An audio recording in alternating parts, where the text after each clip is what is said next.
चुनौतियाँ, कठिनाइयाँ, संघर्ष ये सारी ऐसी चीज़ें हैं जिसके बिना हमारी लाइफ ग्रो नहीं हो सकती मेरे भाई। चुनौतियाँ चाय के कप में जमी मलाई की तरह होती है, तो क्यों न मलाई को फूंक मारकर साइड किया जाए और चाय का आनंद लिया जाए। चुनौती तो कदम कदम पर है, तो उसके लिए रोना क्यों, डटकर सामना करना सीखिए। आज मैं आपको 4 ऐसे सफल लोगों की स्टोरी बताऊंगा जो हर कदम पे चुनौतियों से लड़ने का साहस देगी और हौसला देगी। उसके पहले ये शायरी आपके लिए दोस्तों। भले ही राह में चुनौती बड़ी है, मगर जिंदगी भी आगे बढ़ने को अड़ी है। समुद्र को पार करना है तो हर चुनौती से टकराना पड़ेगा। हर जंग में करनी है जीत हासिल तो हर हार को हराना पड़ेगा। एक लड़की कैसे माउंट एवरेस्ट फतह कर जाती है, और वो भी बिना एक पैर के, आप अंदाजा भी नहीं लगा सकते दोस्त। माउंट एवरेस्ट की चढ़ाई करने कई सारे लोग जाते हैं, लेकिन कई सारे लोग बीच में ही अपना दम त्याग देते हैं। 8.849 किलोमीटर कम नहीं होता मेरे दोस्त। सोचो उस रात अरुणिमा पर क्या बीती होगी जब गुंडों ने चलती ट्रेन से उन्हें बाहर फेंक दिया था, जिसके चलते उनका एक पैर कट गया। अगर उसके जगह मैं और आप रहते तो यही सोचते कि अब तो मैं बर्बाद हो गया, लेकिन अरुणिमा ने माउंट एवरेस्ट फतह करने की ठानी। सोचो अरुणिमा के इस लक्ष्य के बारे में किसी को पता चला होगा तो कितना मजाक उड़ाया होगा कि अच्छे लोग तो माउंट एवरेस्ट फतह कर ही नहीं पाते और ये क्या कर पाएगी एक पैर के सहारे। ये संभव नहीं है, इट्स इम्पॉसिबल। लेकिन अरुणिमा की अटूट विश्वास ने उसके मंजिल तक पहुंचाया।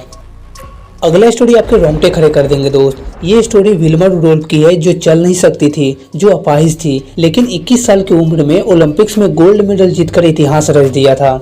सब कहते थे विल्मा कभी नहीं चल पाएगी, यहाँ तक कि डॉक्टर ने भी ये कह दिया था कि विल्मा बिना बैसाखी के नहीं चल पाएगी। लेकिन विल्मा मन में बोलती रही, सारी चुनौतियों का सामना हम करेंगे, एक दिन चलेंगे नहीं बल्कि खूब दौड़ेंगे।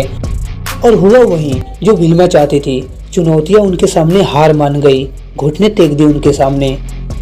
आप एक बार सोचो ना, 2.5 साल की उम्र में पोलियो हो गया था, जो 11 साल की उम्र तक बिना ब्रेस के चल नहीं सकती थी।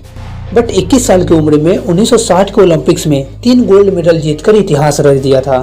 विल्मा कोई अमीर खानदान की बेटी नहीं थी दोस्तों। उनके पिता तो कूली का काम करते थे और माँ सर्वेंट का काम करती थी। विल्मा 22 भाई बहनों में से 20वें नंबर पर थी। वे हमेशा बीमार रहती थी और जैसा कि हमने बताया, उनको 2.5 साल की उम्र में पोलियो हो गया था। जरा सोचिए उन दोनों भाइयों के पास कितनी सारी चुनौतियाँ रही होंगी जब वे सोच रहे होंगे कि हम तो हवाई जहाज बनाएंगे, हवा में सब कुछ उड़ाएंगे। तो जब लोग उनके मुंह से इस बात को सुनते होंगे तो क्या ये कहते होंगे कि हाँ भाई, मुझे भी लगता है कि तुम ये कर जाओगे, तुम हवा में सब कुछ उड़ा दोगे। अरे नहीं, बल्कि लोग तो उनका मजाक बनाते थे। लोग उन्हें पागल समझते थे कि भला कैसे कुछ हवा में उड़ सकता है, इट्स इम्पॉसिबल। लेकिन इस इम्पॉसिबल चीज को पॉसिबल करके दिखाया उन दोनों राइट बंधुओं ने।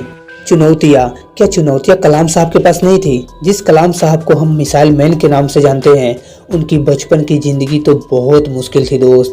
वे बहुत गरीब थे। वे दिए जलाकर पढ़ाई करते थे और साइकिल से अखबार बेचा करते थे। यहाँ तक कि जब रॉकेट बनाने में लगे थे तो रॉकेट का जो भी सामान था वे साइकिल और बैलगाड़ी पर लेकर आते थे। तो दोस्तों, चुनौतियाँ हर किसी के लाइफ में हैं, चाहे वो गरीब है या अमीर है। तो इसीलिए आज से हर चुनौतियों का डट कर सामना कीजिए। एक बात हमेशा याद रखिए, you have come for the world has not come for you. आप इस दुनिया के लिए आए हैं, ये दुनिया आपके लिए नहीं आई है। जय हिंद, वंदे मातरम।